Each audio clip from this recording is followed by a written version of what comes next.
I can go ahead. Great. All right. Okay. Good evening, everyone, and teachers here. Today, we are marking the third session of the Sustainability Bootcamp.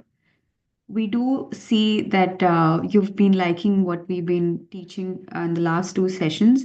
Thank you for your feedback. Thank you for your participation. I must say, I did have a good time going through the submissions as well.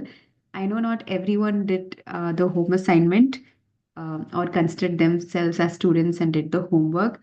But for the ones who did, really appreciate the effort, be it big or small. And I do have something about that as well. So we'll do a quick small recap of what we've covered so far. If you look at the topics again, it's firstly we had the introduction to sustainability and its role in education at a very outer level, just to see how can sustainability and education go hand in hand.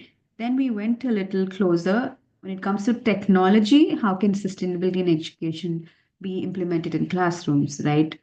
And we had a debate, or not a debate necessarily, but a group discussion. And is technology again taking too much of, not necessarily their time, but the old school methods that have always been working in a balanced manner? Like, how do we find that gray area when it comes to technology and education and things that are evolving? Right. And the third one today, we're going to go a little more deeper into, or rather more practical into how we can actually implement sustainability in education, especially by integrating it into the curriculum. So I think this might be useful even more compared to the last two sessions. So ideally, it would have been good if we had more teachers joining, but it's fine. At least you are in a better place, learning better things, and feel free as always to unmute and share your thoughts. And lastly, in the next session or the last session, we will have how do we manage a classroom? Let's say if we have to go and integrate all of these, then how do we make sure that it's long term? How do we see results? How do we make sure there is change and growth overall? Right. So that is how the sessions have been planned for you. And I don't know if you noticed a small change in the slide. Anyone? On the right corner, if you see, initially we had the sessions on 5th and 7th, right? Yes. So yeah, so we have a small change where the last session will be on Friday, which is 8th November. There are multiple logistical reasons as well behind this. So please bear with us. Sorry for the inconvenience in advance. But same time, 6 o'clock on 8th November, Friday, will be the session, and hope all of you and the ones who probably would have missed can join. All right. So I think while I was taking you through what we had for each day, we've kind of done like a recap and homework. But just one question, apart from these theoretical learning, we each day we introduced two different new topics. Can anyone share what topic was learned on day one and what was learned on day two? There was a specific term or a concept that you learned for each day. Yeah, hi, good evening. Hi, yes, go ahead. Yeah, the first day in the introduction to sustainability and its role in education, we came across the triple bottom concept of sustainability. Yeah, correct. And in the technology, we learned about blockchain technology in detail. Correct. So day two, the new concept was blockchain technology and how it can be used in sustainability. Again, its applications in different fields. Day one, the learning concept was plastic footprint. If you remember, we looked at Yeah, there was yes, this yes. initiative, right? Plastic Bank. Remember? So yes, but thank you. Absolutely appreciate your initiative to share. But yes, you pretty much helped us get the recap of what we had. So moving on quickly, before we get into the main topic, just a note to acknowledge the good work that all of you have been doing with your home assignments. Took some screenshots of some good looking or also good work that's been submitted. So you know if this is your work. So be proud of yourselves. it was a good job. Not saying that we're kind of ranking like we do students, first rank and second rank about who did well, but I thought just relatively good work should needs to be acknowledged, right? Apart from that, I also noted down some names of teachers who did a good job. So I'll just read out because again, always good work should be appreciated. Shireen, Uma Devi, Sarvana Kumar, Madhu Prakash, Preeta, Sheila Nair, Farhat Ali, Rehna, Fatima. Of all the about 30 plus submissions, the ones that you see on the screen and the ones the names I've read out were good. Does not mean the others were as bad or didn't do a good job. Everybody's going to get a certificate, but like I said, just a moment of appreciation for the extra efforts to make it completely look good and also give the right information. Okay, so with that, we'll move on as to why we're here today. Yes, we do have another assignment, which is kind of big because obviously the last one should have a good major assignment, right? So that will be shared on Friday, on November 8th, for you to complete. But for now, let's just touch a little about sustainability tech in education. So we have discussed this overall in day one, at least day one, sustainability, day two, tech and education. So now let's move on to the curriculum integration or the curriculum development for sustainable education. Now, this I think you will need two things. One, for you to unmute and share your thoughts. Two, maybe for you to take notes because it's a very action-based uh, topic that we're going to talk about. Remember, sustainability, if you see it as a verb, you'll act on it. If you see it as a noun, you'll just understand it. So same thing here. So let's look at the verb or the action part of sustainability, where as teachers and educators, you can actually inculcate, execute, and implement sustainability even in your curriculums. I'm pretty sure a lot of schools or subjects have actually have been doing this, but it's always good to kind of again bring back with such references here.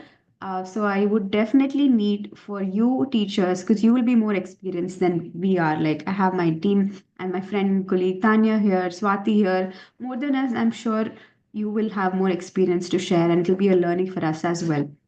So, cross curricular integration of sustainability is very, very important. And I don't need to be telling you why, because we talk about sustainability in education, but we really need to go further and see how can we actually include them in different topics, right? Be it science, be it maths, be it social studies. So I will be taking you through, I'll just bring up the subjects, and then I want to see what if there are any ways and methods that you have already inculcated in that particular subject. Because back then when we were in school, or all of you were in school, we didn't have sustainability at all in our syllabus, right?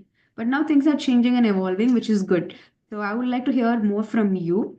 But before that, let's open up for our, I'm assuming the favorite part, which is group discussion. Even if it's not your favorite, it's my favorite because I love listening to different opinions and thoughts. Uh, so here are the questions, and the room would be open in just few seconds about this to share your thoughts, which is what financial and logistical or administrative barriers prevent schools from adopting sustainable practices? Yes, we will see what those sustainable practices are in different subjects, but if you think beyond that, are there any barriers that at a school level or implementation level that one could be facing? And then how do you assess it? What are some tools and framework? Okay, you're introducing it, right, to students and you're teaching it, you're going back home, everyone's going back home.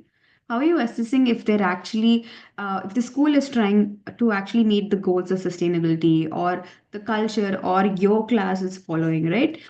So you can answer either of the questions, or if you have a way that you're seeing that you can connect both, feel free to share as well.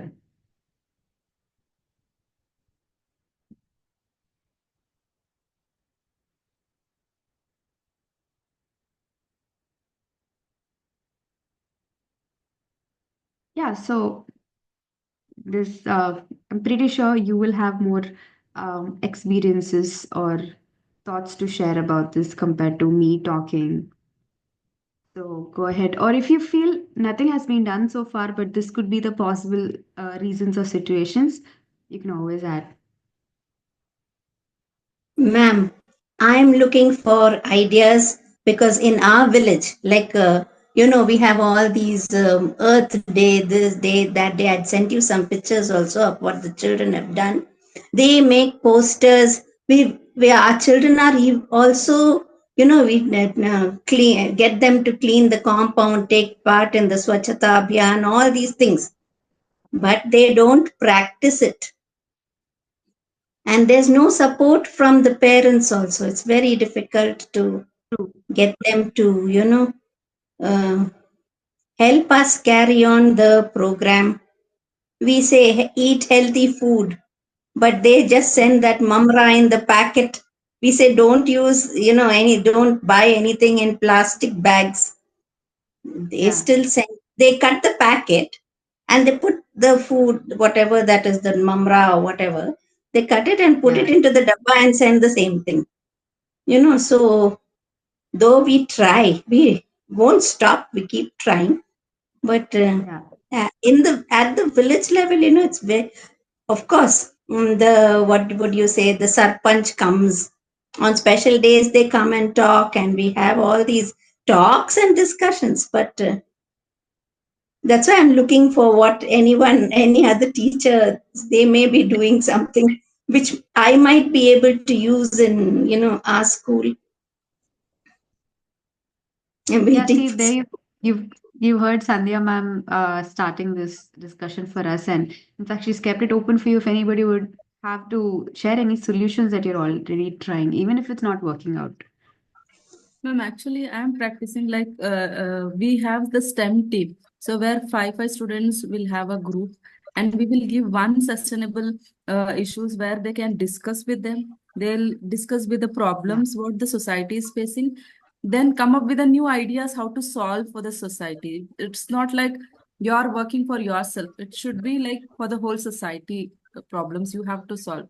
And that is the yeah, one work or the agenda we took this time, and we came up with a clean water sanitation, air purifier, and speed, like good health and well-being. I gave the topic, and the student came up with a new idea like speed breakers, like in a highway, why road accidents will be common nowadays, and how to come up with Yeah. that idea. So many such ideas children have given. They did the prototype also, and like many colleagues were happy with that. We had that exhibition kind regarding this SDG goals. Recently, we had that, and we are going for the next level, how to bring it for the new this thing. okay, good. I think having an Thank you. exhibition or a mela or a Uh, fair is a good way where, different classes and at different levels can come in, maybe from even different subjects, right? yeah. Doesn't always have to be science. So that's a nice way to integrate it. Just popping up the question or the topic again in case anybody would like to also think and add further.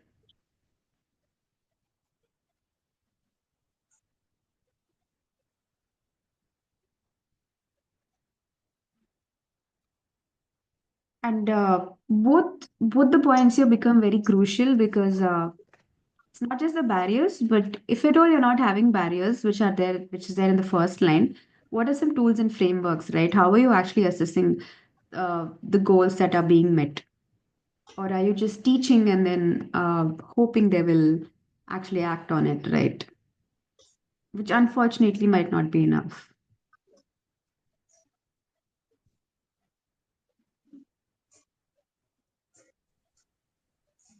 Hello, Yes, sir. ma'am. That's like integration of the lessons, like what we teach and what we implement is like certainly missing. These are the barriers, right? Particularly, though we teach these kind of sustainability things in a simple way when it comes to the students, like related to the food, related to the materials they use and all. But when it comes to the practicality, so like integration part is missing. Certainly, this is a barrier where we cannot like see this part is being implemented. And when it comes to the higher grade students and all, so like as the level increases, their thinking capacity goes like it is not our job kind of a thing. So there, what happens is sustainability is not taking a serious role in the integration part. When it comes to the learning, it is there, but implementation part, yes, it is taking a back step. I feel. Yes, sir. Thanks for throwing light on this situation. Hi, But good again, evening. Can I yeah, yeah, add some words to it? My name is yeah, yeah. Ankita. Yeah, ma'am, we have been practicing and guiding students and developing this empathy every time we go to class. Not even me, but all the teachers in our school. They like repeatedly talk to students about this thing. But what the student are focusing on this as a theoretical concept, one of the chapter in the book. So developing empathy, this is the continuous process what we are following in our school, and we are doing a lot of activities. Like sometimes Yeah. we do nukkad natak, and sometimes we do role plays, and sometimes we do conduct assemblies on it, and we continuously talk in the class also, like garbage collection or segregating of garbages and all, and different technical projects also we are doing on this. But the barrier we are facing in our school is like children are considering this as one of the theoretical chapter which has to be studied for some purpose. Like the empathy is not developing Yeah. towards.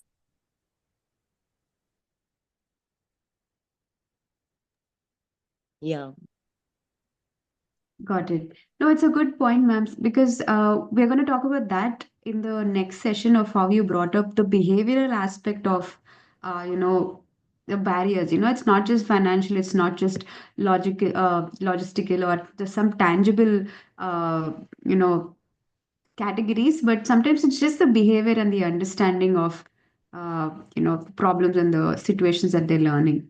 Absolutely agree. I absolutely agree to that point, ma'am, because when it comes to teaching or just listening, it works out. But when it comes into practice, it takes time. Maybe not Yeah. immediately, but it takes over a long period of time, I should say, because anything that we start, it has to start in the family itself. But how far are we following is a big question.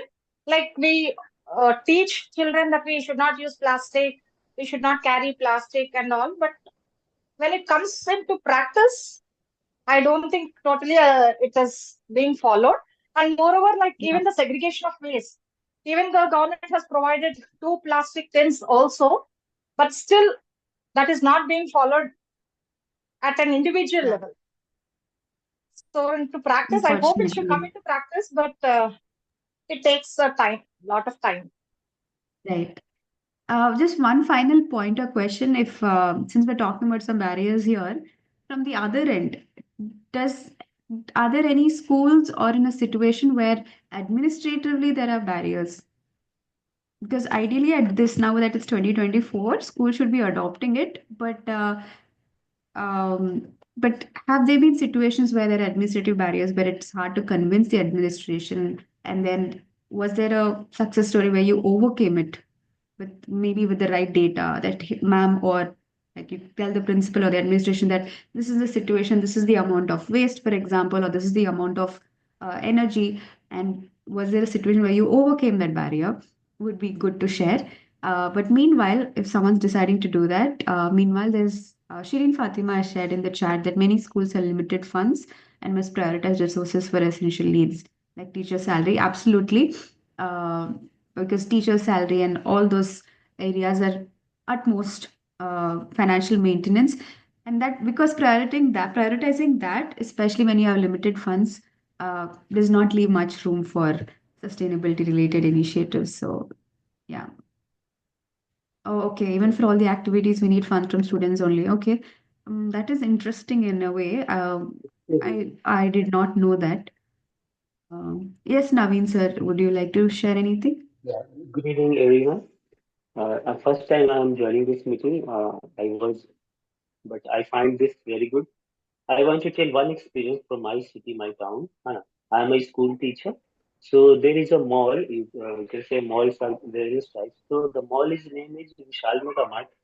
So I have Okay. given one example to my class 8 students that if you buy a new shoe from a mall, then you will get the shoe in your hand and you will keep it in your car or in your packet or in your bag or anything, anywhere.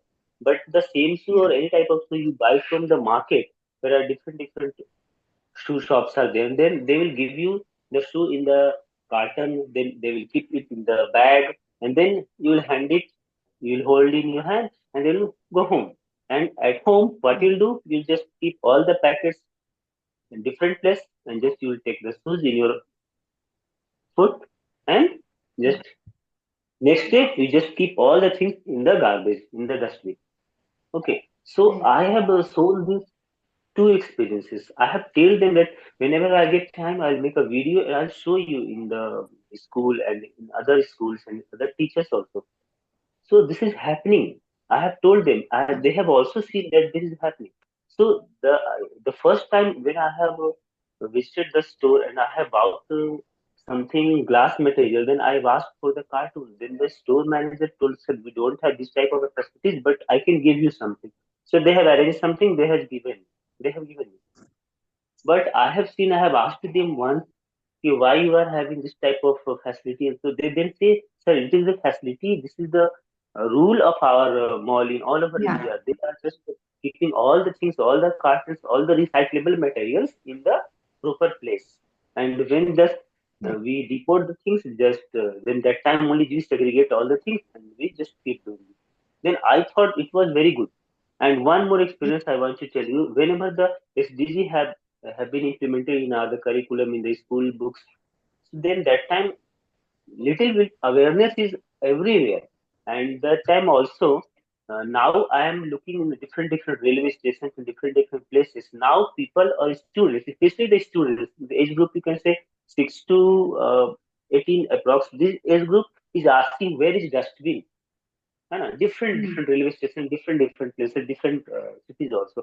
I have seen Bangalore, Yeah. Mumbai, Calcutta, Delhi, so many different places I have visited in last 10 years. Then it's good for me that now they are asking where is dustbin. Just remember 20 Yeah. years ago, they just put anywhere through the the garbage. Okay. No one cares what is happening, why it is happening. So I think it will take another 10 years or 5 years when they are thinking, now they are asking. Next day, they will Yeah. really segregate this is metal, this is plastic, this is recyclable, this is biodegradable, such type of thing. So, that some initiative should be taken by the government, local Yeah. bodies. Agree, sir. Yeah. That's all. No, yeah, absolutely. Thank you. And little upset that you didn't join the first two, but thanks that you've joined this session onwards and hope to see you in the next one.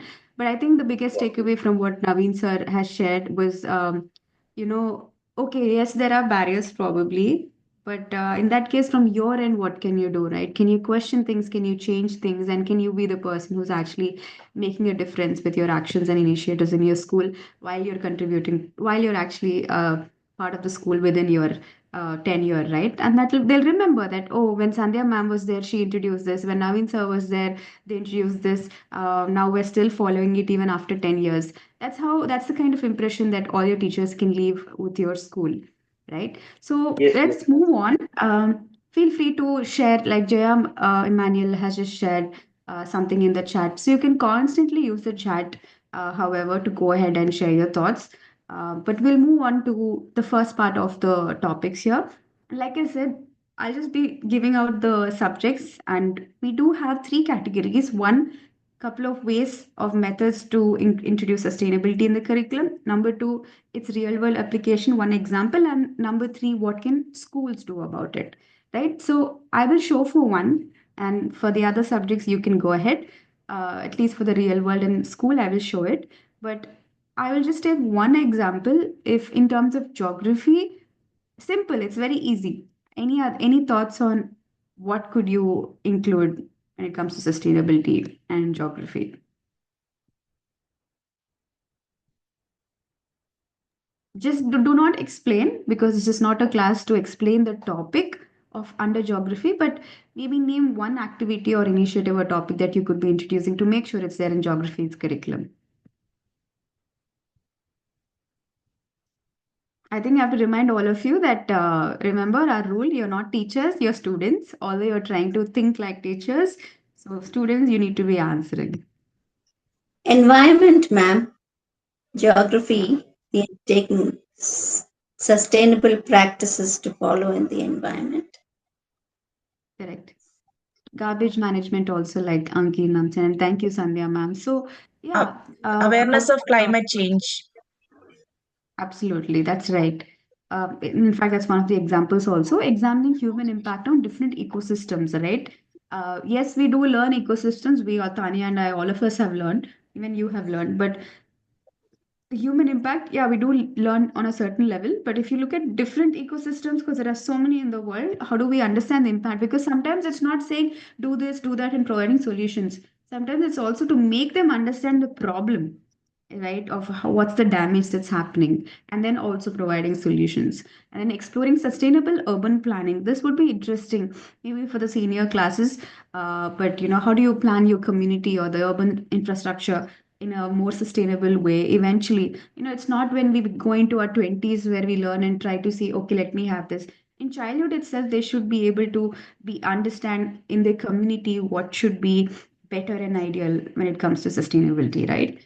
And if you think of some real world examples in geography of how it can be applied, maybe you can propose to create maps to highlight some areas which are vulnerable to climate risk, develop eco friendly city designs, right?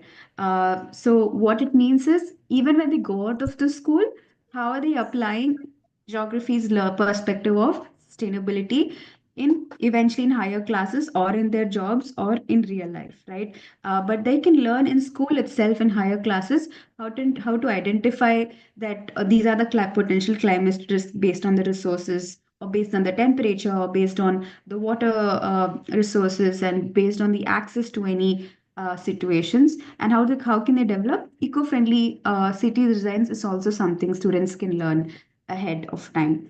And at a school level, you can organize field trips to urban gardens, conservation sites, renewable energy facilities, right? So these are some things that not just at a classroom level, but the last one you can also, like the third part, what can you do at a school level for the group maybe? So think about such tips and suggestions. Feel free to keep bringing them in the chat. Yes, Madhu Prakash says trade relationships.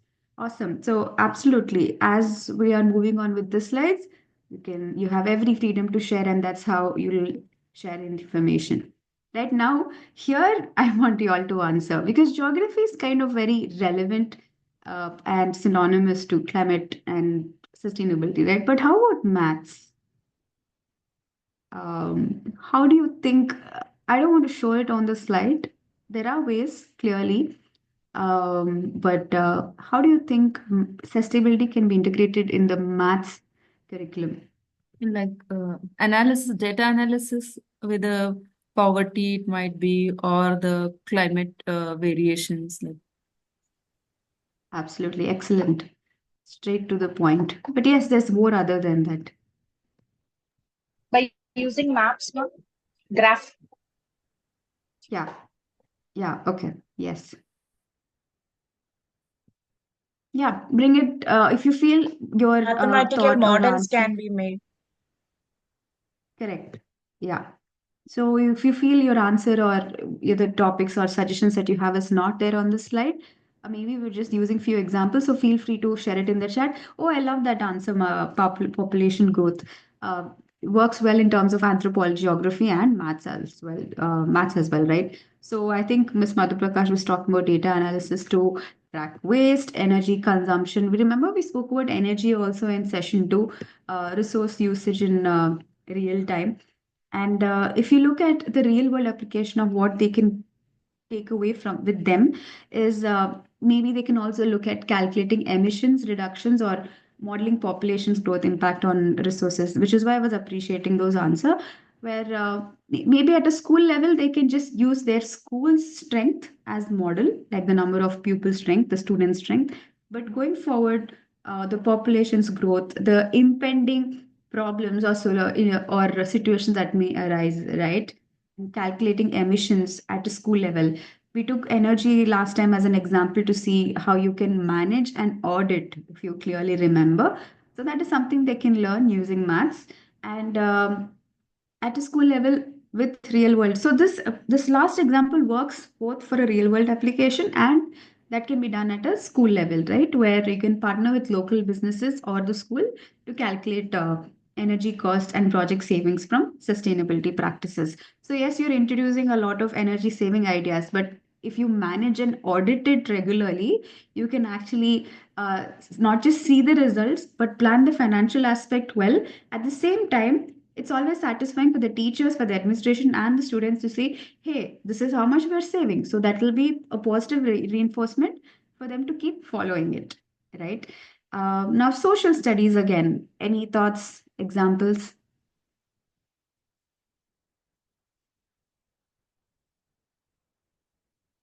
Okay, I like the chat that's getting busy. That's exactly what we want. But did anyone want to share? I heard a voice. No, I'm no, no. audible.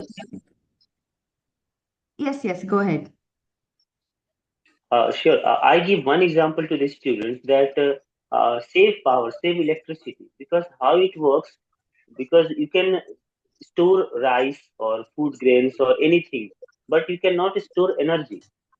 I give them Hmm. example of the inverter. When the power goes, you just light few bulbs, few things, that we have limited capacity of the battery. In the same way, when there is a grid power, then you can just use as much as required. Unnecessary lights and bulbs and other appliances should be turned off. Then I ask the Yeah, students to make this practice at home, maybe in the school. So these things can be seriously taken in all the schools and all the levels. That's it. correct. Yeah.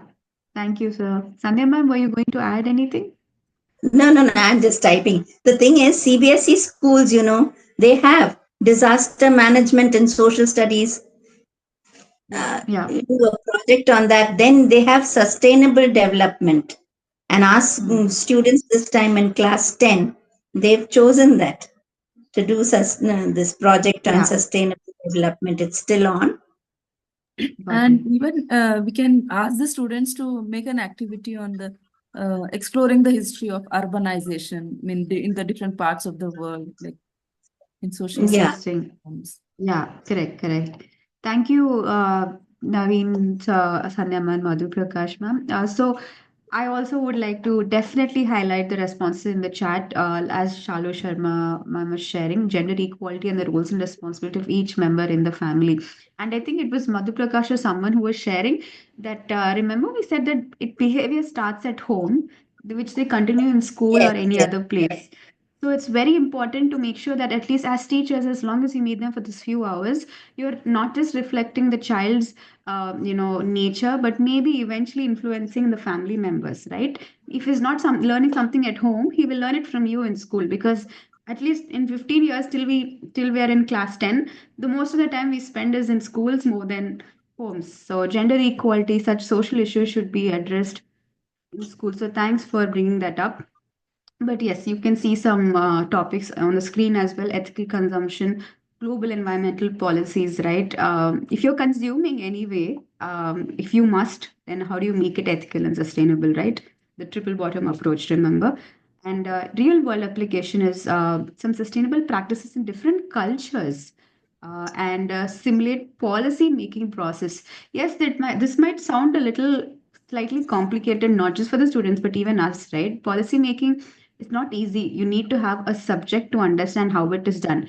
But the bare minimum, as all of us can do, we fall in a common category of a consumer, right? At least learn about the consumer policy. Tell the students that there is something called consumer policy and all. But again, policy making is you need a subject to learn. There are courses, official courses to learn about it. But the good concept that at least you can introduce at a school level is to understand different cultures, what are some ways they have been adopting naturally to inculcate sustainability. How can you make sure that policy is formulated in such a way where it brings long-term process? Does your and I think one big question to all of you, you don't have to answer this. I don't want you to answer this because again we'll get late. But does your school follow a policy or a sustainability policy? Does your school have a sustainability policy, or can you be the teacher who's doing the homework and research to why don't we have a sustainability policy? For example, there is a fee policy, right, for students or a fee structure. that this is the case, and this is how much you'll have to pay. If at all there are any extracurriculars, then the payment is also on. So we have a set of rules or regulations or mandatory things, right? Like that, does your school have a sustainability policy? My school didn't have it back then. Pretty sure all of our schools didn't have it. But if your school does not have, can you be someone who will actually say that 2025 Let's have a onwards, our school now, let's have a sustainability policy. But if some schools have, like they're mentioned in the chat, that is great. Shobana says that they do have. Awesome. Maybe you can share some links and tips for how did you go about that. And Naveen says students learn bad words from movies and social media in terms of gender equality. Okay. And the last point is encourage students to collaborate on proposals for sustainable practices in their community. For example, the rainwater harvesting system, better waste management, things like that.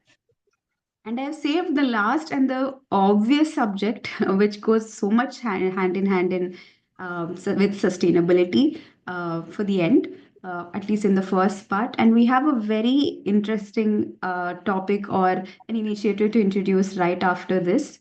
But quickly on science, again, no brainers here. So I will leave it to you.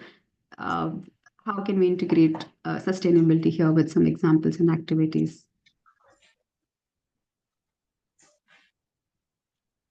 Thanks, Ms. Shireen. Very good points. Actually, curriculum integration, civics and policy education, real world environmental NGO, school, student led sustainability clubs. Ruchi, I don't know if you're seeing this, but look at how that came up in the chat. One Yeah, of the teachers that proposed sustainability clubs. And I will pause on that and I will ask Ruchi to talk about that further. You will see why and what it is about. But yeah, any thoughts about science? Oh, that's interesting, Miss Lakshmi in the chat. Biofuels in cafeteria. Okay. I think we need to understand more about that, but sounds very promising. Um, okay, correct. Keep it coming. Yeah, ATL labs as well. So there are so many. There are zillion ways of how you can integrate sustainability in science. It's never ending, just like how science is. Renewable energy projects, ecosystem and biodiversity studies, water conservation studies, impact on human activities environmentally, and some innovation challenges, right? At least to start with, although it's common but makes a huge difference, waste management and recycling initiatives. And I don't think we need to discuss further on what and how you can do that. But at a school level, some categories are sustainable agriculture, right?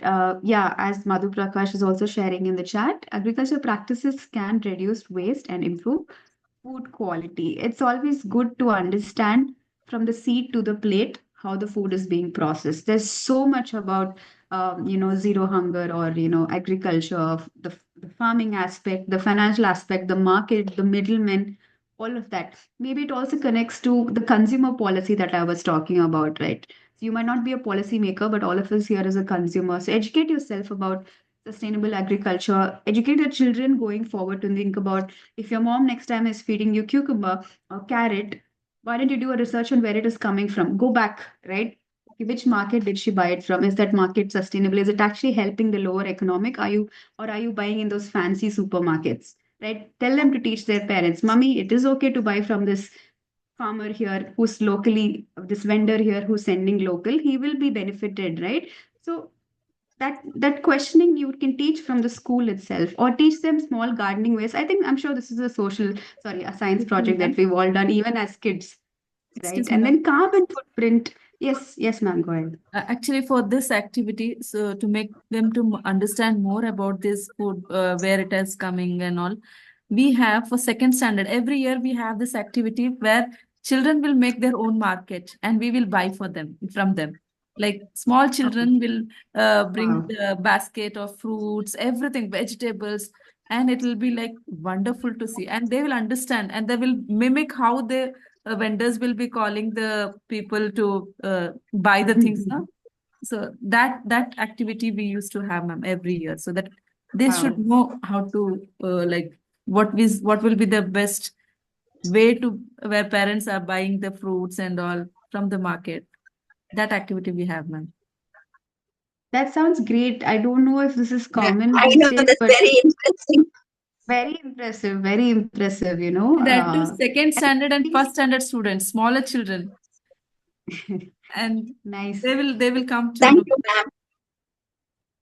Thank you. I'm sure other students, oh, sorry, other teachers, okay, your students also, but other teachers can adopt this maybe at a class level, if not a school level, and think about it. Wonderful. See, that's exactly what we want to see in such conversations, where you're taking back a lot of learning, which you can actually implement, right? And in the chat, just last acknowledgement before we move on. In our school, every year in the month of June, we collect all the used papers from the students for recycling. Great.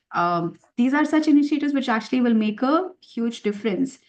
And I'm glad Sandhya ma'am was talking about her submission.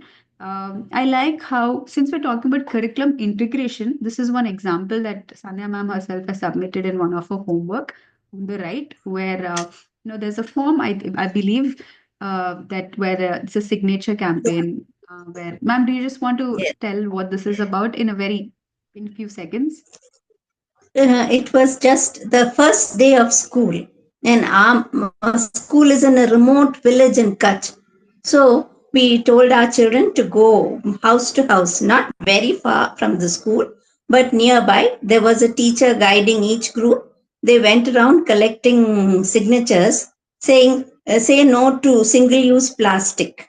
And they were given those small pamphlet also was there, no, ma'am, with that saying say no to single use Yeah. plastic. Correct. So Wonderful. they went about talking to people in the houses on the road, and people listened to them. Yeah. You know, Agreed. I mean, though definitely people plastic are not still flies listening. around, Yeah. but I still, mean, at I'm least glad they you listened to the children. exactly. That's what I was saying that, when children talk about things that adults do, it's always a matter of accountability, right? So it's great. That's wonderful. Quite impressive. I'm very happy for the examples that all of you have been sharing. I've learned a lot myself, and I'm pretty sure the other teachers are also benefited. So to just, we're not going to discuss particularly again under robotics, but since we've evolved to be like kind of adapting to technology, and we've discussed already that in the second session. So maybe robotics and artificial intelligence also are some booming areas, right? That sometimes you can't help but depend on it, even if you don't like it. I like to be old school as possible, but in certain areas, you can't, you have to, right? So in that case, if you have ATL labs, or if you're depending on AI to a certain extent, like maybe smart bins and things like that, then how do you leverage and make use of the sources? Here is also a thought for you to see that to inculcate sustainability. So with that, we're done with the first half, and as you know, we always finish on time. So now I have another interesting way to just introduce you, but I don't want to talk about it. I have my friend and colleague Ruchi here, who's going to talk about something interesting called the sustainability clubs. And I know that came up, which is why I called it out. But what it is, how it is, and what can you do is something that she's going to share, and hope this helps. Yes, Ruchi. Thanks, Rima. Anya, can you share? Okay, I'm not going to take much time. I am going to take maximum 10 minutes, or rather 8 minutes, so that we finish oh, it's to 7 now, Rema. So I would want to finish by 7, not beyond that. I'm sure Rema is not going to allow me to do that as well. Yeah, Rema? Yeah, 7 works, Ruchi. Otherwise, I'll send a time warning. Yes. Okay. Hello, everyone. I am Ruchi, and thanks, Rima, for setting the context. And it's great to see what all everybody is doing, and especially when it says sustainability clubs. I think the ear started ringing. Oh, great! So, you know, you've been all doing this session for the past. This is the third session that you're doing, and it's great to see how Rema is taking you through this, and how we're looking at inculcating it into the curriculum, or if you say how students can be made to, we are educating teachers on how sustainability focus lessons across various subjects, through various subjects like math, science, and educators can be empowered so that they can further take this ahead to the students. So when I talk about this, so we have this AI and sustainability clubs that we are looking at forming with the schools. And because a lot of you are doing so much of work, why not come together over here and, exchange experiences, give students and schools a recognitions as well. Now, schools are doing something. Why not give students also a part, small recognition as to what work they've done? So this is a kind of, I'm not going to take much time, as I said, this is just a basic introduction. Tanya, the next slide. Chavi, are you there? Just jump in any time that you feel like. So the objective of this sustainability clubs is that, it's a platform for students to explore sustainability practices. Now that the educators, you're diving into the sustainability curriculum over here and seeing what the various aspects are. You can be the torch bearers taking this ahead with them. We'll tell you how the students can explore various ways how technology can be used to address this environmental challenges. So we will be giving project-based learning activities and hands-on activities to the students over here. When we say clubs, we're looking at least 10 to 15 students per school per club. There could be 2 clubs per school that we're looking at. There could be 10 to 15 students that we're looking at from here. Each club will be provided with the sustainability activity kit. So we are trying to make, what the whole objective is, that we integrate AI, technology, and sustainability, how AI can solve some of these problems and how AI can be used to solve some of these problems. So we're trying to integrate all these things, and this is what the objective of this AI sustainability club is. As he said, that will be given a sustainability toolkit encouraging students to research and tackle real-world issues. And we'd also be offering a masterclass by IBM volunteers. So this is just a basic overview. Over to the next slide, Tanya.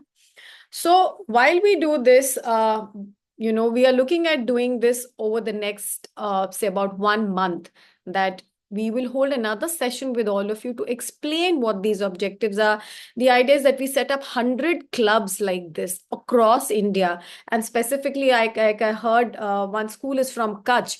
Ma'am, it would be great if your school would be a part of this, because we would want to hear, and we would want your students to kind of shine and come to the front as well. And I was not there earlier during the thing. I'm sure there are so many other schools where, they kind of just get left out and we're not able to reach out to them. So this will be something, because we're only looking at very few students per school forming these clubs, learning about AI, technology, and sustainability, and kind of presenting their ideas. So whatever this is, there'll be certificates to all the teachers who are a part of this because of the effort that they're going to be putting in. Top 25 clubs and teachers will be felicitated and provided with some small, cool gadget. We don't say it's going to be some very fancy, but yes, something that, just to inspire you. Now, also, top 10 sustainability clubs will be celebrated at a national event. We do hold these events around the year, and the best projects as part of this, the best schools, we will be inviting them to these events that we do. And top projects will be featured in our Sustainability Champions booklet and impact video. So imagine, the idea is that whatever the work the school is doing and the good work that the students have done, we would want to highlight that. That is the reason we invite them to these conferences or these national events that we host. So this will be a very, very good opportunity for the students to showcase what they think about sustainability and how it can be taken ahead with the use of technology. And top performing students will participate in virtual workplace experiences from IBM volunteers. So again, this we will explain going ahead when we're doing another session with you. This is just an overview for you that we are planning to, that we want to create these clubs so that your schools can be a part of this. The next slide, Tanya.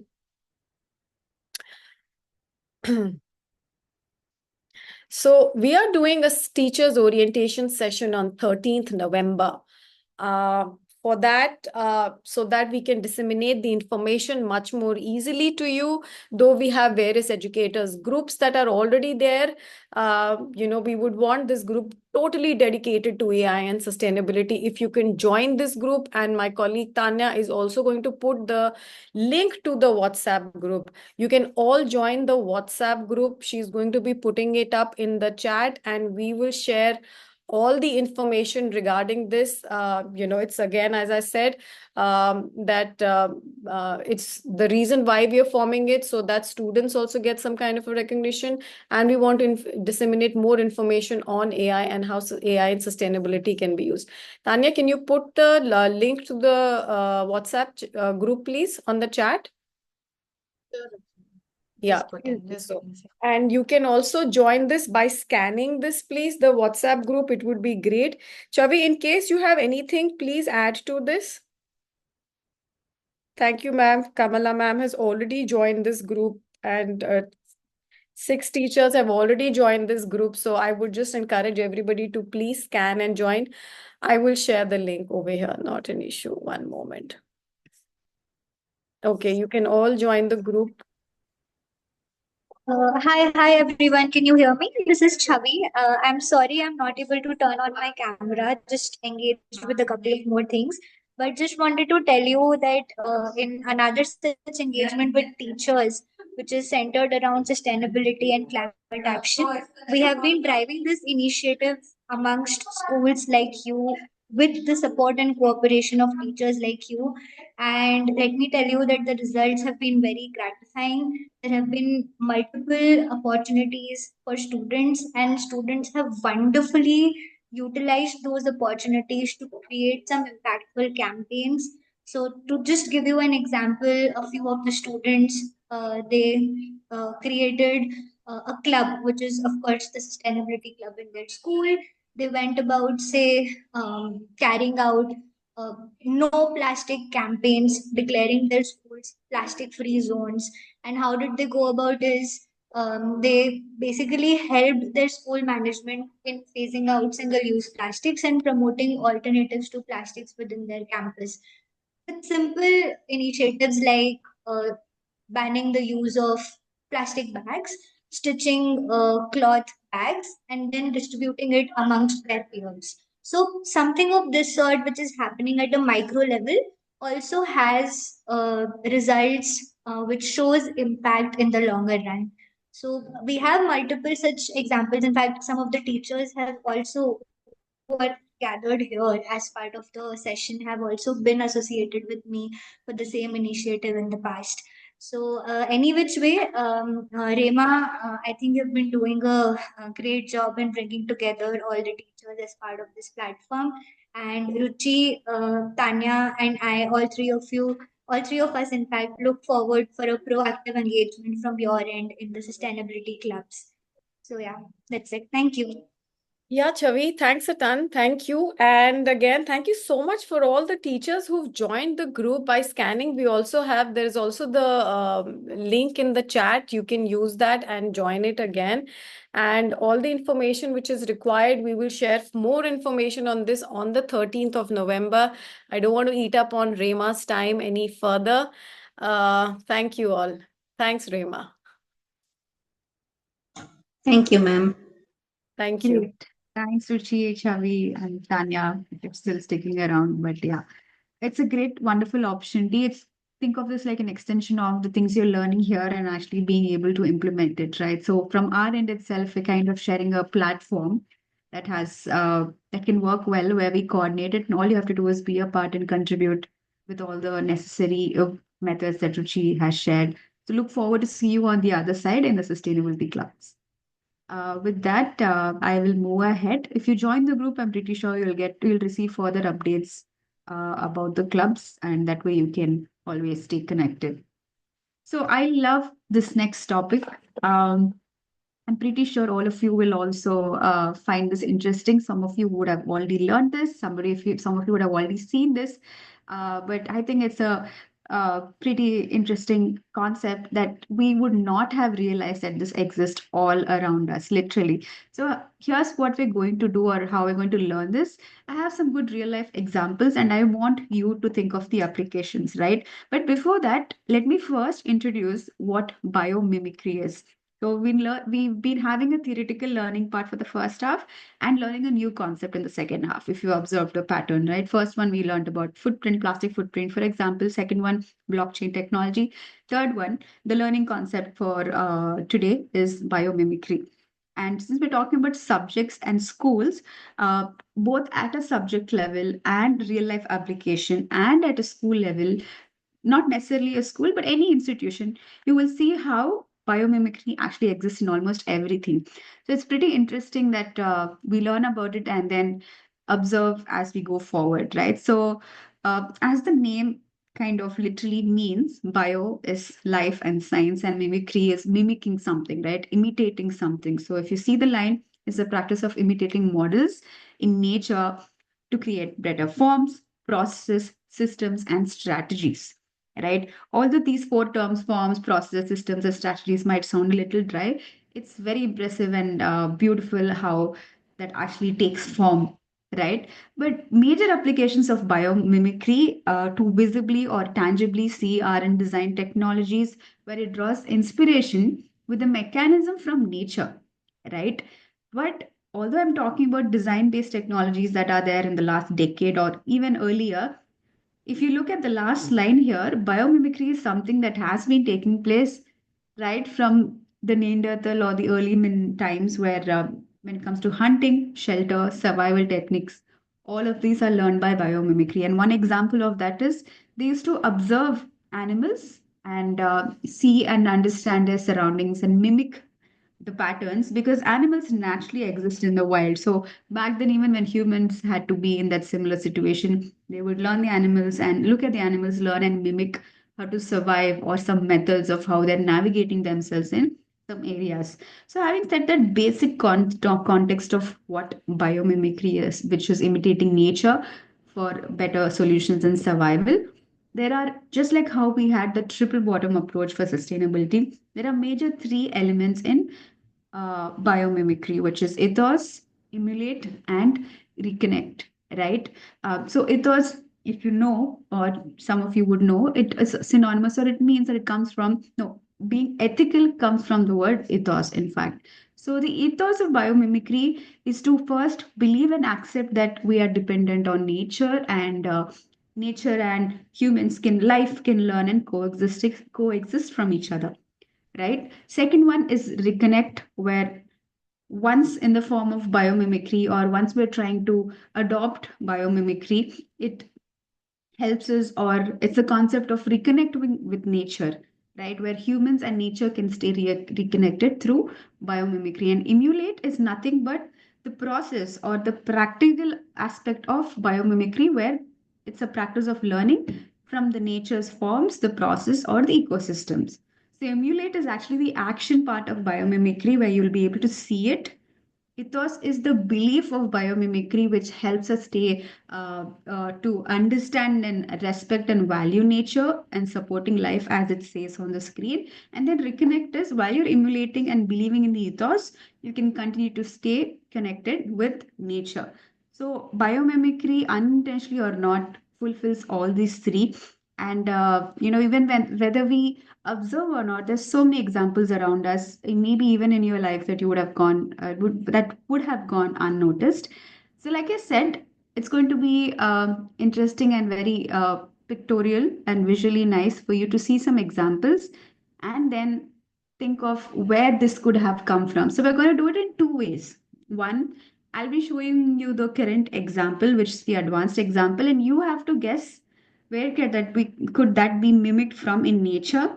Then we'll also look at some other examples in the other way around, where I will be giving you examples in nature, and then you have to tell me based on that what has been mimicked in real life, right? So, but let me first give you an example from my end. So we all learned about energy, which is why I picked this as an example. There's wind energy, there's solar energy. I also observed, sorry, I forgot to observe the name, but someone was also talking about this. I think Miss Jaya was talking about solar panels on their school again today, and we learned about it in the second session as well. So while all of these sources are in the race to make sure that they are reaching the sustainability factor, taking wind energy, how do we make sure that all the energy resources are efficient, right? Remember efficiency and conservation in day two. Both of these are very, very important because if it's not efficient and if it's not conservative, we cannot call this energy source renewable or sustainable, right? So while it is always adapting to changes in the world to be more efficient and to be more conservative, one such method that they tried to change wind energy when it comes to the windmills is the way wind energy is produced when it comes to the speed, the efficiency, and the amount of the power or energy that is produced.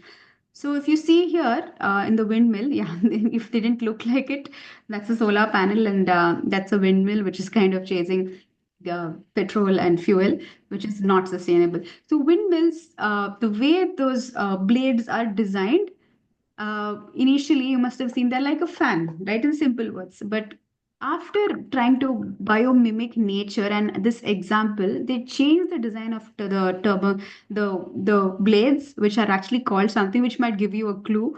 And ever since then, they've realized that the efficiency has increased to a lot, and the conservation of energy has also increased to a lot. So the example in nature is, if you see a whale, a sperm whale or a blue whale, especially a sperm whale, has these fins called turbuncles, right? When they've observed how a whale swims or navigates in the resistance of water, uh, in spite of having such a large, massive body, they have observed how it works, the movement, and how having those tiny serrations, right, those curved parts on the fins made a huge difference. Instead of it being straight on the whale, they have something called turbuncles even under their fins and even to the side. So when they tried to mimic that concept by observing and studying whales, they've applied to windmills and seen how much of energy and efficiency that is actually saving and producing. So that shade, like most of the fans usually have straight a design is very straight, right, and geometric. But after trying to observe a beautiful mammal, which is the biggest one in the world, this is what they've been able to do to windmills and actually make a huge difference, which will balance the triple bottom approach. And the second example is, in fact, this is an example that probably even these days in India we're seeing where they're introducing this super fast trains, right? Saying, go reach in this place from in few hours. Ahmedabad to Bombay in just few hours. Hyderabad to Visakhapatnam in few hours. I was so happy with that news considering I'm from Andhra Pradesh. Because I can go to my grandma's place too often now.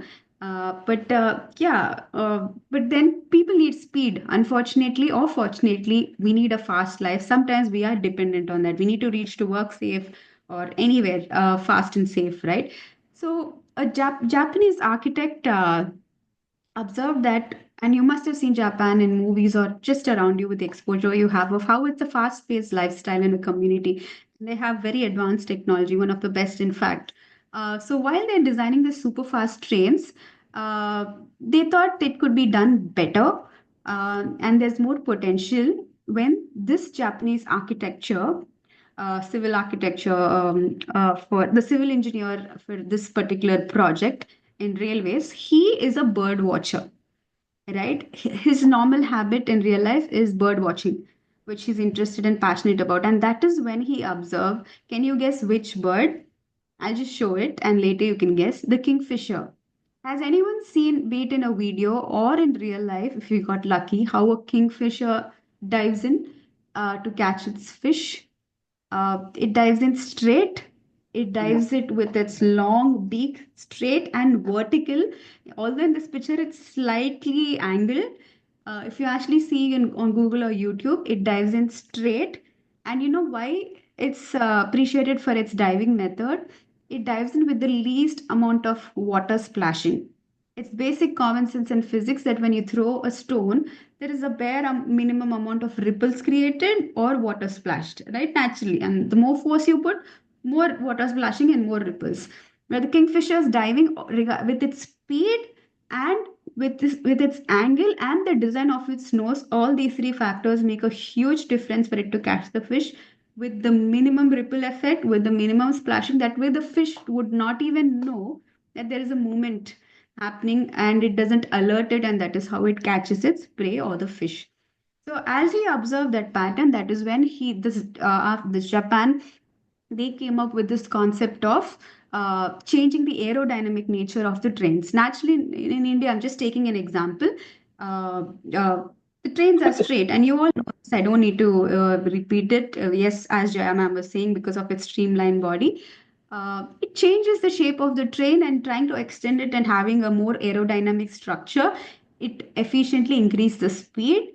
And again, the efficiency, only speed is not important. How much energy it uses in that shortest time is also important. So it's saving on a lot of factors.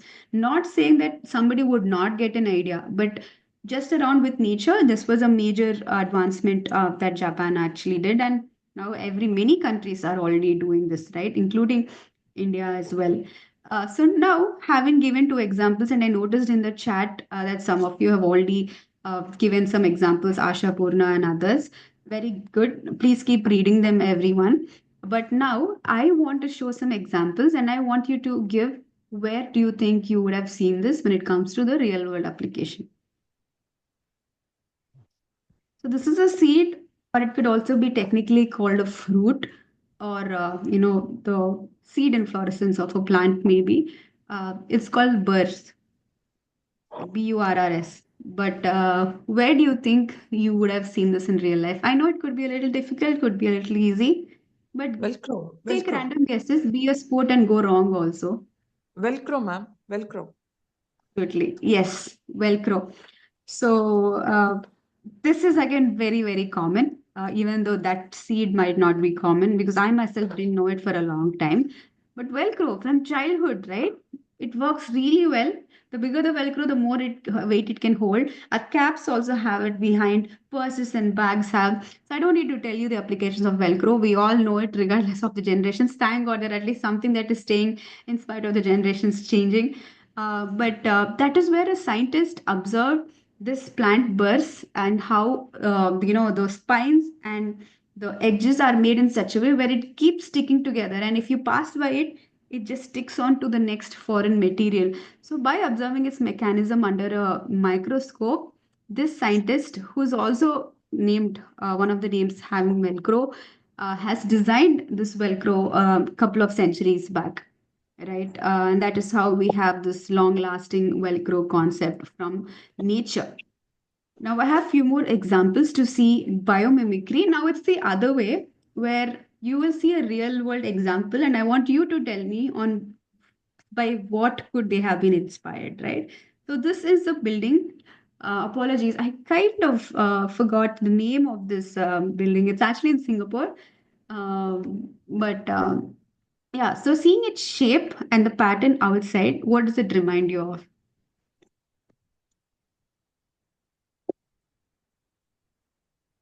Any guesses? Go wrong, it's absolutely fine. But take a guess, maybe Ocelli. chat or on Ocelli of compound eye of insects. Cactus. close, very close. Okay, I'll give a clue. It is related to plants, plant life. A pineapple? Very close. So this fruit looks a lot like a pineapple. Even dragon No, I fruit. mean, Durian or something? Durian. yes, yes. I think Shodhana got it spot on. Yes. So do you see this fruit? Do you know Durian. this fruit? Jackfruit? Jackfruit. Yeah, and good guesses in the chat. Pines or pine or jackfruit, they're all similar. I think they come from not pine, but jackfruit and durian come from a similar family of the species. But yes, this architecture designer of this building observed how, looking at this, it was inspired to create this. But that's not the question. I'm sure now that has been obvious because I put two pictures beside each other. why do you think those spiny like those features would help this building? Why can't he just create a dome? Why did he get inspired and think that this will actually help the building? That is something I want you to think and answer. It And when adjusts I to the thought, sun's what angle. way? it's brilliant. Yes, go It, ahead. it adjusts to the sun's ray, like the angle, because it is too Exactly. many. Correct. Exactly. So, regardless of where the sun is, because of its spines that are rising up like a 3D model, different areas get shades constantly. Because if it's just like a dome, the sun rays pass throughout, and there's going to be sunlight, and it's going to get hot, and they have to adjust the air conditions inside, so it's a pleasant experience. But because of the spines that are raising up throughout, even if the sun is on top, because of the spines in certain angles, for every square foot, it gets shade. Even if the sun is on the side, it gets shade because of the spine like features, right? So I thought that's brilliant. And now imagine how much energy they're conserving by that feature. It's also attracting tourism because of its design, just by getting inspired by a fruit, right? And second real life example, if you observe in this building, you see chimney like things on top, right? Long from the base, from the ground floor, the chimney goes up long into the outer air towards the sky. So now, which what in nature do you think this could have been inspired from? This is kind of from the animal life. That is still not might not be a direct clue, but at least it has a direction, which is from the animal life in the way one species lives. And I think this is a clear clue. There is one particular species that lives in something like this.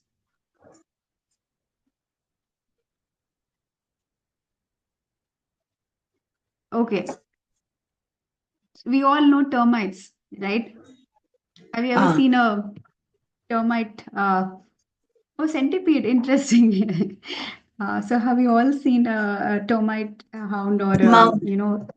yes, a mount? Exactly. So the speciality again, sometimes it's not just to see examples. Think of the specialty, just like how we saw the specialty of this durian fruit and the construction and the architecture, right? Termites, they're long, right? And they're narrow. So because of that, it dissipates the heat and it doesn't keep the heat inside. So what and because it's also the other way where because it's long, it's not easy for the heat to pass in also. So what it does it by the time the heat is trying to the basic heat that is there, by the time it's trying to escape, the entire thing gets cool or an optimum temperature. Because if it is short and let's say it has an opening, there is equal exchange of heat and gases. But because of its long length, yeah, the heat dissipates. First of all, it's not easy for the heat to enter more than forget dissipating, and the cold temperature stays in more longer. Even the material or the way the texture of the termite mount is, it's like that. But the major factor that was inspiring for this is this long length, narrow length of these termites. And these chimneys are not exhaust chimneys, but rather designed in the architecture just to cool this official office space. Right? Exhaust chimneys are different, as you all know. We unfortunately need them, but that's not because of the termites inspiration. But these chimneys are just there to kind of balance the air that is coming in and going out, which way conserved a lot of energy for this office space. Right. So one direct example where you can see both the sides, which is the inspiration and the application, which is shark skin. So shark skin, if zoomed out, there was this, I think with NASA and Reebok or Nike, not Reebok and Nike, there was another major sports company that partnered with NASA and where they did a research and studied on shark skin of how um, denticles, if I'm not wrong, was the term, where they studied shark skin and how fast it navigates in water. And even the dorsal fin that is on top helps, but majorly the skin on the shark skin is very serrated, not serrated. It's very this. every fish has a scale, but a shark has some extra feature called the denticles. That actually helps the shark to navigate faster to, catch its prey. So what NASA did it in 2008 Olympics, it kind of introduced this suit for swimmers designed for denticles, designed with tentacles, which will help the swimmer make a better cut at the results to get first. But that was banned because that made it kind of unfair. If all the swimmers are getting it, then it would be fair. But it was banned because only few of them who were sponsored were benefiting from it. So it was later banned from the Olympics. Second, another advantage of adopting this idea of denticles on the swimsuit is the shark skin is in such a way where, because of these tentacles, forgive me if at all I got the term wrong, but because of these tentacles, it keeps the surface rough. And what's the advantages of having a rough surface? If you think of basic physics, anything smooth catches algae, catches bacteria, catches moisture easily. Right? It gets that moss very easily. Rough surfaces are not easy to get algae or bacteria or moss on it. So that is what. And since swimmers and the swimsuits are most of the time wet because of its usage, this having this denticle like design on the swimsuit dries it very fast and giving it very less situation or scope for bacteria or mold or moss to form on it. And that was purely inspired by how a shark manages to stay healthy and not have any form of parasites or any form of bacteria, mold, or what kind of sea related things on its skin. So it's very beautiful and interesting if you spend more time on biomimicry. We saw the elements of biomimicry. Don't forget having the ethics or the ethos of what it believes that how life works and how things support in nature to life, how we can emulate and practice biomimicry in different nature through different nature forms in processes and ecosystems. Maybe this can be a topic that you could introduce in one of the science subjects, I'm assuming, which has relevance, and then reconnect with nature. And you can always constantly observe, and next time when you're sitting in a park or in your balcony, by seeing nature examples, oh, what can we create? There are so many examples of biomimicry as you have shared, and even on the internet. Spend some time there, or observe any buildings and see, oh, this is actually like this nature and this bioform, right? So yeah, that's a little about biomimicry and that learning topic for today. I have about 5 minutes left before I share the home assignment. I just want to keep it open for any questions overall. And just a reminder that the next session will be on 8th Friday. So if you're coming on Thursday, we won't be here. That's when you'll remember that you have to be joining on Friday. So Friday 6 p.m. will be the session again, the last one. And you may have questions maybe at least after the home assignment. So let me share the home assignment. We're splitting the home assignment in two parts for the last day. So you can go ahead and work on the first part of the final home assignment, which is number one, identify a problem. Number two, a problem under sustainability, obviously. For example, it could be waste management, it could be energy conservation, it could be plastic pollution, uh, anything, right? More on those lines, which are tangible. It is okay to go a little, beyond just these. But try it, since we're talking about the area of education. Just think of sustainable problems or problems under sustainability that have relevance to education, right? Which makes more sense going forward for this data to be used anywhere, right? So talk to minimum of five individuals about the problem. And what do you talk about? So once you talk to them, you need to gather data about their acts. So let's say you picked waste management, then talk to at least five individuals, gather data about what do they do when it comes to waste? How do they discard it? What are some methods they do in general? And then ask them some awareness levels. Have you ever heard of, you customize what you think should you be asking to gauge or, measure their awareness levels. Like, how advanced are they? Have they heard of smart bins, for example? Then pick a question, not just in technology, but in general about, do you follow a wet waste and dry waste separation? Now, that has become very common, but I'm just taking examples of, gathering data when it comes to the awareness levels, and how often do you how much plastic do you think do you produce every month as a family or as an individual? If they say I never thought about it, then that's clearly something that they're not very conscious of their waste management, right?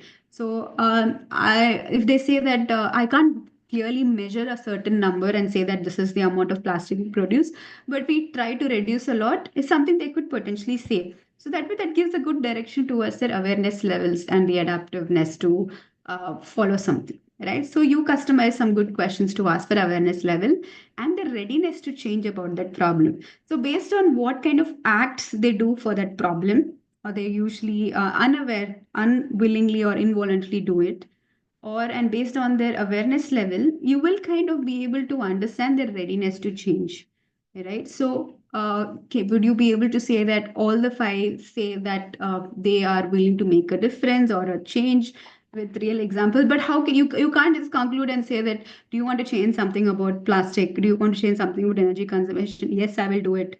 It's not as simple as getting a signature or a no, I don't mean to demean and say that getting a signature is less, but there needs to be follow up, right? So go beyond. How are some ways that they are assuring you that they are ready to make about some change, right? So what kind of ways have you questioned them? Or like getting a signature also is a good tangible way to show that they have taken a pledge, than you saying that they have verbally said it. So that is one way to show it. And if you feel that over time, over the weekend or the next 2 days, the individual is trying to make these changes, it'll be great. So, three categories on what you need to so far gather data on, which is what are some ways of how they're contributing to the problem, unintentionally or not. Second, what is their awareness level of the problem? How much do they understand the problem? How much do they understand the right solutions for it? Both are important. Don't always focus on the solution. Make them aware of the problem as well. And the readiness to change. What other methods do they feel? Oh no, I don't agree on banning single use plastic because that is very useful. But I don't. But as a person, although I don't use plastic, I don't agree with the single use plastic ban. Things like that. If they feel they're very like on the fence, that is something to observe, right? So this is the first half of the home assignment, and the second half we will introduce in the last session, and then we'll also give you a certain time and a place where you need to be submitting, just like last time that we had for session 1 and 2. Okay, so any questions regarding the home assignment, regarding the things we learned today? Yes, Ms. Shireen, it is like data handling, and good you brought that up. You don't need to be submitting before the next session, but if you have done, if the reason why we're splitting it is simple, so that your work gets easy, right? We are not going to get anything. So we can give you the entire assignment just in one day on the last day and ask you and give you a certain time and leave it. But out of empathy, since your work will be easy, if you should be splitting the days, that is why we went ahead and gave the first half of the assignment today. So that way you're not leaving a lot for the end. And keep it interesting, make it interesting. We didn't want to, you're not students age wise to give you a template as such, right? So each of you have your freedom to customize and show the data in your own way. But get a little technical if possible. Impress us with maybe some analytics that you observed with your data. And not to worry, if you're thinking, how can we just show so much data with 5 individuals? That's why we put the plus there. You can go beyond 5. But also don't be too ambitious. It's a simple assignment, but a realistic one for you to try, experience, and educate all of us, starting from yourself or starting with yourself. Okay, so with that, it's 7:32, so we are officially done with this session. Any questions, any thoughts to share? And I don't know if you all noticed in between, Miss Madhu has shared that picture of the kids there with that market activity. It was lovely. I saved it to my desktop just to use it for any inspiration reference that going forward that we could get involved in. But yeah, these are the kind of things you should share and inspire others, or what, like for example, the signature form that Sandhya ma'am had shared about, things like that. So if you are still open for a minute, if you want to have share anything further, but otherwise, with that, we officially close. Rema? Yes, Swati. Yeah, just for our teachers' reference, we are once again mentioning the link to the Sustainability Club. You all can just make a note of the link and join the WhatsApp group. That's all from my side. Thanks, Rima. Thank you, everyone. Okay. Thank you. So, Ms. Madhu, since you're saying you have a video, I hope all of you have joined that Sustainability Clubs group.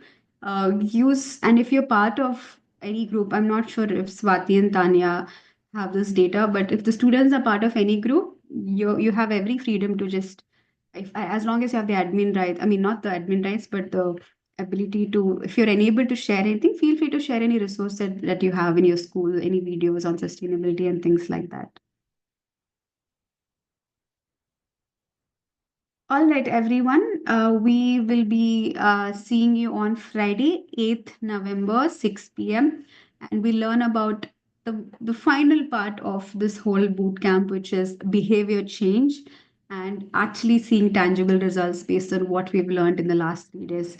So have a good week ahead and see you on Friday. Thank you.